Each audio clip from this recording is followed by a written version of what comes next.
নমস্কার বন্ধু, আমি সুমন বিশ্বাস। প্রতিদিন আজও স্বপ্নিল বাংলা ক্লাসের পক্ষ থেকে সকল শিক্ষার্থী বন্ধুকে স্বাগত। দেখুন, যেভাবে আমি বাংলা বর্ণনাক্রমিক, বাংলা সংস্কৃত এবং ইংরেজি গ্রন্থের সংক্ষিপ্ত আলোচনা ক্লাস শুরু করেছিলাম, আজও সেই ধারাটা বজায় রাখবো। সেদিক থেকে আজ আমার বর্ণ নির্মিত দ্বিতীয় ক্লাস, আর টোটাল 65 নম্বর ক্লাস। আজকে বন্ধু আমি সরাসরি ক্যামেরায় না থেকে ক্যামেরার নেপথ্য থেকে এই গোটা বিষয়টাকে বোঝানোর চেষ্টা করব। কেননা সাহিত্যের ইতিহাস পড়াতে গিয়ে আমি দেখেছি যে এখানে বোর্ডওয়ার্ক তেমন গুরুত্ব পায় না। তাছাড়া বন্ধু, আমার হাতের লেখাটা খুবই খারাপ হওয়ার জন্য আমি বোর্ডওয়ার্কে অযথা সময় নষ্ট না করে কিভাবে গোটা বিষয়টাকে খুব সুন্দরভাবে তোমাদের বুঝিয়ে দিয়ে যায় সেই চেষ্টাটা করেছি। আজও সেই চেষ্টাটাই কিন্তু করব। সেদিক থেকে আজ প্রথমে যে গ্রন্থটা সম্পর্কে আলোচনা করব সেটা হচ্ছে মনের মিল। তোমরা প্রত্যেকেই জানো বন্ধু, মনের মিল হচ্ছে একটা বাংলা উপন্যাস, যেটা লিখেছিলেন কিন্তু সৌরীন্দ্র মোহন মুখোপাধ্যায়। অর্থাৎ সৌরীন্দ্র মোহন মুখোপাধ্যায়ের লেখা একটা বাংলা উপন্যাস হচ্ছে মনের মিল। খুবই একটা জনপ্রিয় উপন্যাস। বিষয়টা এরকমভাবে ছিল যে ফুলছড়ি গ্রামটি ছোট হলো, দলাদলি এবং সটতা সেখানে লেগেই আছে। শশী নামে এক সচ্চরিত্র যুবক এই গ্রামে বাস করে।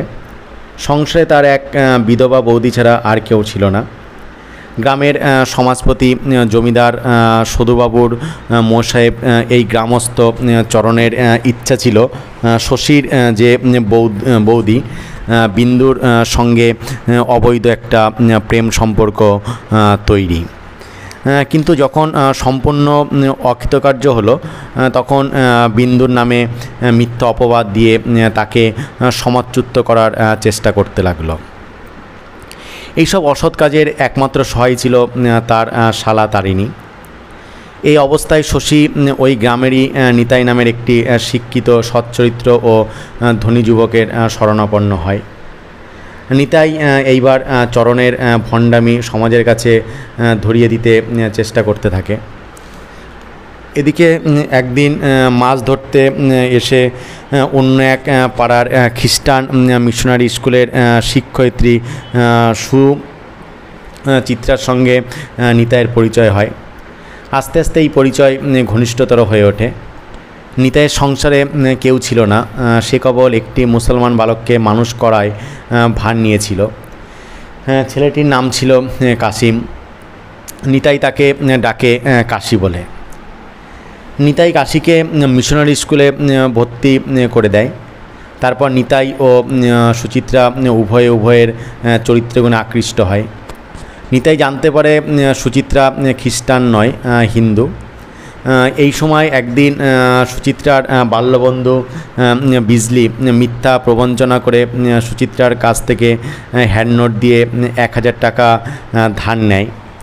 এই টাকা সমস্ত স্কুল ফান্ডের। এর কয়েকদিন পরে চিঠি আসে যে মিশন হোম থেকে বড় সাহেব ইঞ্জিনিয়ার ইত্যাদি নিয়ে আগামী কাল আসছে, এসে মিশনের বাড়ি তুলবার কাজ শুরু করবে। সুচিত্রা এবার মহাচিন্তায় পড়ে। কালই যে স্কুল ফান্ডের টাকা সাহেবের হাতে দিতে হবে। সে তো বিজলিকে টাকা 1 মাসের জন্য ধার দিয়েছে। নিতাই আসলে সুচিত্রা সব কথা তাকে খুলে বলল। নিতাই সমস্ত ভার নিজের মাথায় নিল। ওদিকে চরণকে শাস্তি দেওয়ার জন্য এক সুযোগে নিতাই তারিণীকে হাত করে। বাগদিপাড়ার ক্ষেত্রমণির সঙ্গে চরণের অবৈধ প্রেম আছে, সেটা সমাজের কাছে ধরিয়ে দিতে হবে। আবার পরামর্শ করে সদুবাবু ইত্যাদি সমাজপতিদের কাছে প্রমাণ করবে যে চরণ ক্ষেত্রমণি রান্না ভাত ইত্যাদি খায়। ওই একদিনে তাকে 3টি কাজ করতে হবে। বিজলি যে মিথ্যাভাবে সুচিত্রার কাছ থেকে স্কুল ফান্ডের 1000 টাকা নিয়েছে, তাকে উপযুক্ত শাস্তি দেওয়ার ব্যবস্থা করলো। তারপর ক্ষেত্রমণিকেও তারিণীর সাহায্যে হাত করে তার এক বঞ্জির ছেলের অন্নপ্রাশনের উৎসবে চরণকে নিমন্ত্রণ করার ব্যবস্থা করে। চরণ নিমন্ত্রণ রক্ষা করার সময়, অর্থাৎ ক্ষেত্রমণির রান্না ভাত খাবার সময় ধরা পড়ে। এক কৌশলে সদুবাবু এবং তার দলের লোক এসে চরণের অবস্থা দেখতে পায়। ফলে সদুবাবুর লোক যেমনই হোক সমাজ শাসনের বেলায় খুব কঠিন এবং কর্তব্যপরায়ণ। চরণের শাস্তি হয়ে যায়, সে সমাজে আর কোনো স্থান পায় না, বাধ্য হয়ে তাকে সেই ক্ষেত্রমণির কাছে থাকতে হয়। মিশনে ইতোমধ্যে সাহেব, ইঞ্জিনিয়ার ইত্যাদি নিয়ে এসে উপস্থিত হয়েছে। টাকা চাইলে সুচিত্রা টাকা আনার কথা বলে ভিতরে চলে গিয়ে নানা কথা ভেবে আত্মহত্যার জন্য জলে ঝাঁপিয়ে পড়ে। কিন্তু নিতাই এসে জল থেকে তাকে তোলে এবং নিজের বাড়ি থেকে বাকি টাকা দিয়ে 3000 টাকা পূর্ণ করে সাহেবকে দেয়। এই কৃতজ্ঞতার কথা সুচিত্রা ভুলতে পারে না। সুচিত্রা নিজেকে নিতাইয়ের কাছে সমর্পণ করে। নিতাই তাকে সাদরে গ্রহণ করে। এমনি করে খ্রিস্টানের অন্নে লালিত এবং প্রতিপালিত সুচিত্রার সঙ্গে ব্রাহ্মণ যুবক নিতাইয়ের মনের মিল হয়ে যায়। এটাই ছিল কিন্তু মনের মিলন উপন্যাসের মূল বিষয়বস্তু। তবে পড়ানোর মাঝে বন্ধুদের একটা কথা বলি যে শিক্ষাকে সকলের দুয়ারে দুয়ারে পৌঁছে দেওয়া পুণ্যের কাজ। তাই এখনও পর্যন্ত যারা তোমাদের প্রিয় স্বপ্নিল বাংলা চ্যানেলটাকে সাবস্ক্রাইব করনি, তারা সাবস্ক্রাইব করে নিয়ে পাশে থাকা বেল আইকনটিকে প্রেস করে দিও সবার আগে সমস্ত ভিডিওর আপডেট পেতে। পরবর্তী উল্লেখযোগ্য গ্রন্থ মন্ত্রশক্তি। তোমরা প্রত্যেকেই জানো বন্ধু, এটা অনুরূপা দেবীর লেখা একখানি বিখ্যাত উপন্যাস, সত্যি বিখ্যাত উপন্যাস। বিষয়টাও খুব সুন্দর যে জমিদার হরিবল্লভ পরম বৈষ্ণব ছিলেন। তার পুত্র রমাবল্লভের একমাত্র কন্যা সন্তান রাধারানী ব্যতীত বিপুল সম্পত্তি ভোগ করার আর কেউ ছিল না। বাড়ি সংলগ্ন মন্দিরে গৃহদেবতা গোপীবল্লভ অধিষ্ঠিত আছেন। জাঁকজমক সহকারে তার নিত্য পূজার্চনা সম্পন্ন হয়ে থাকে। রাধারানী বিবাহযোগ্য হইল ভালো ঘরের উপযুক্ত পাত্র মিলছে না বলে তার বিবাহ হচ্ছে না। রাধারানী শৈশব থেকে একান্ত দেবানুরক্তা। সে বিয়ে করতে পারবে না, কারণ গোপীবল্লভের চরণে সে আত্মমন উৎসর্গ করেছে। তা হইলে তার পিতা এবং পিতামহ পাত্র অনুসন্ধান করা ছাড়ে না। এই পরিবারে এইভাবে নিয়ম প্রবর্তিত ছিল যে যে পুরোহিত মন্দিরে পূজারী নিযুক্ত হবে তিনি তদীয় দেহত্যাগের পূর্বে তার শিষ্যবর্গের মধ্যে যাকে উক্ত পদে অধিষ্ঠিত করে যাবেন তিনি অবিসংবাদীভাবে ওই পদে কার্য করবে। ফলে পূজারী বৃদ্ধ পুরোহিতের ছাত্রগণের মধ্যে আদ্যনাথ সর্বাপেক্ষা পুরাতন ছাত্র। সুতরাং টোলে অধ্যাপনা করার এবং মন্দিরে পূজা করার অধিকার ন্যায়ত তারই। কিন্তু বৃদ্ধ পুরোহিত মৃত্যুর পূর্বে অম্বরনাথ নামক একটি তরুণ এবং নবাগত ছাত্রের উপর এই গুরুভার সমর্পণ করে দেহত্যাগ করেন। গুরুর এই পক্ষপাতপূর্ণ নির্বাচনে আদ্যনাথ এবং টোলের অধিকাংশ ছাত্র ঈর্ষান্বিত হয় এবং তার টোল ত্যাগ করে চলে যায়। অম্বরনাথ ধীর, শান্ত এবং অকৃতি হইল মূর্খ নয়, কিন্তু তার পূজা পদ্ধতিতে রাধারানী সন্তুষ্ট হইল না। কথা করতে বসেও অম্বর আসর জমাতে পারল না। অম্বর তার ত্রুটির জন্যে মর্মাহত হলো। রাধারানী পিতাকে বলে অবশেষে অম্বরকে তাড়িয়ে আদ্যনাথকে পূজার ভার দিল। মাতৃপিতৃহীন অম্বর জমিদারের আশ্রয় ত্যাগ করে তার এক আত্মীয়ের বাড়ি থেকে শাস্ত্রচর্চা করতে লাগলো। এদিকে হরিবল্লভ মৃত্যুর আগে উইল করে গেলেন যে 15 বৎসরের পূর্বে রাধারানীর বিয়ে না হইলে তার দহিত্র মৃগাঙ্কমোহন যাবতীয় সম্পত্তির উত্তরাধিকারী হইবে। সুতরাং রমাবল্লভ কন্যার বিবাহের জন্য পাত্রানুসন্ধান একান্ত মনোনিবেশ করলেন। কিন্তু রাধারানী বিবাহে অসম্মতা। সে দেবতার পায়ে আত্মসমর্পণ করেছে, সুতরাং কেমন করে মানুষকে বিয়ে করবে? মৃগাঙ্কমোহন উচ্ছৃঙ্খল যুবক। সে মাতা পিতাহীন এবং তার ধনবতী ভগিনীর আশ্রয়ে পালিত। ভগিনীর আর কেউ নেই। তিনি ভ্রাতাকে প্রাণরক্ষা প্রাণের থেকেও বেশি ভালোবাসেন। মৃগাঙ্ক অবজা নামনি একটি হরিদ্রা কন্যা দরিদ্র কন্যার কে বিয়ে করে একটি ভদ্রলোকের কুল রক্ষা করেছে।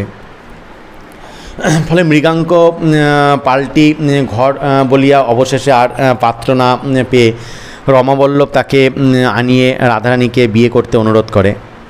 কিন্তু মৃগাঙ্ক অসম্মত হয়। মৃগাঙ্ক অম্বরের সঙ্গে রাধারানীর বিয়ের প্রস্তাব দেয়। কন্যার 15 বৎসর উত্তীর্ণ হয় দেখে এবং অম্বর ব্যতীত পাল্টি ঘরের আর পাত্র পাওয়া যায় না দেখে রমাবল্লভ কন্যাকে ডেকে হরিবল্লভের উইলের কথা স্মরণ করে দেয় এবং অম্বরকে বিয়ে করার জন্য কন্যাকে অনুরোধ করে। ফলে রাধারানী অপটু অম্বরকে বিয়ে করতে একেবারেই অসম্মতা, কিন্তু পিতার অবস্থা বিবেচনা করে অগত্যা সম্মত হইল। কিন্তু সত্য করে নিল যে বিয়ের পরদিনই অম্বর ইহজন্মের মতো রাধারানীকে ত্যাগ করে চলে যাবে। ফলে অম্বর আহত হয়ে আসলো এবং রমাবল্লভের কাতরতা দেখে উক্ত সত্ত্বে রাধারানীকে বিয়ে করল এবং বিয়ের পরদিনই আসামে কয়েকটি টোল স্থাপন করার জন্য সেখানে চলে গেল। রমাবল্লভ আপাতত আশ্বস্ত হলেন এবং রাধারানীও হাঁপ ছেড়ে বাঁচল, কিন্তু বিবাহে উচ্চারিত মন্ত্রশক্তি বিস্তার করতে লাগল। অম্বরের সৌম্যমূর্তি রাধারানীর মানসপটে স্পষ্টতর হতে লাগলো এবং অম্বর যে মূর্খ নয় তার প্রমাণও মিলতে লাগলো। অম্বর আসামে গিয়ে অভীষ্ট সাধন করল এবং জনসমাজে পণ্ডিত বলে তার খ্যাতি প্রচারিত হলো। রমাবল্লভের স্ত্রী কৃষ্ণপ্রিয়া জামাতাকে আনার চেষ্টা করল, কিন্তু অটল অম্বর তার প্রতিজ্ঞা ভঙ্গ করল না। অল্পকাল পরেই কৃষ্ণপ্রিয়ার মৃত্যু হয়। মন্ত্রশক্তি অমিত তেজে রাধারানীকে উত্তেজিত করে তোলে। রমাবল্লভ উদ্বিগ্নভাবে কালযাপন করতে থাকে, কিন্তু প্রতিজ্ঞার কঠোরবাদ সব প্রতিহত করে দেয়। রমাবল্লভ জামাইকে প্রকারান্তরে এনে চেষ্টা করে প্রযত্ন, কিন্তু সেটা ব্যর্থ হয়ে যায়। এদিকে অম্বর আসামে কালাজ্বরে আক্রান্ত হয় এবং আস্তে আস্তে মৃত্যুর পথে অগ্রসর হতে থাকে। অবশেষে তার দিন সংক্ষেপ হয়ে আসে।